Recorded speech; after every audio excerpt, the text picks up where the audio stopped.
પાટણની હેમચંદ્ર આચાર્ય ઉત્તર ગુજરાત યુનિવર્સિટીની હોસ્ટેલમાં દારૂની મહેફિલનો પર્દાફાશ। સ્પોર્ટ્સ સંકુલમાં રાજ્યકક્ષાની બાસ્કેટબોલ સ્પર્ધા હતી। આ સમયે હોસ્ટેલના રૂમ નંબર 6માં 3 વિદ્યાર્થી દારૂની મહેફિલ મારતા નજરે પડ્યા। હોસ્ટેલના રેક્ટરે તેમને રોક્યા તો ભાગવાની કોશિશ કરી અને રેક્ટર પર કાર ચઢાવવાનો પ્રયાસ કર્યો।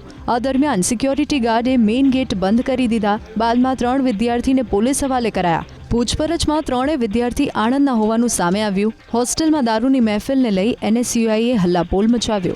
એનએસયુઆઈના કાર્યકરો કુલપતિને રજૂઆત કરવા પહોંચ્યા અને ચાલુ મીટિંગે એનએસયુઆઈના કાર્યકરોએ નકલી નોટો ફેંકી વિરોધ કર્યો। સમગ્ર મામલે યુનિવર્સિટીના રજિસ્ટ્રારનું કહેવું છે કે જેની પણ બેદરકારી હશે તેની સામે કડક કાર્યવાહી કરાશે। જો કે હજુ સુધી ફરિયાદ ન નોંધાતા પાટણના ધારાસભ્ય કિરીટ પટેલે પોલીસ અને યુનિવર્સિટી સામે સવાલો ઉઠાવ્યા। કિરીટ પટેલે આરોપ લગાવ્યો કે કુલપતિ અને પીઆઈ મારો ફોન નથી ઉપાડતા। આ મામલે જો પોલીસ ફરિયાદ નહીં નોંધાય તો ભૂખ હડતાલ પર ઉતરીશ। આજે આવા ઇસમો વિરુદ્ધ ફરિયાદ નોંધવામાં નહીં આવે તો આવતીકાલે અથવા 2 દિવસ પછી અમે યુનિવર્સિટીની અંદર ભૂખ હડતાલ કરવાના છીએ અને યુનિવર્સિટીની અંદર બ્લેક કલરની ગાડીઓ, કાળા કાચવાળા લુખા તત્વો યુનિવર્સિટીની અંદર આવે છે। એનએસયુના વિદ્યાર્થીઓ કુલપતિને રજૂઆત કરે તો એમને ધમકી મળે છે।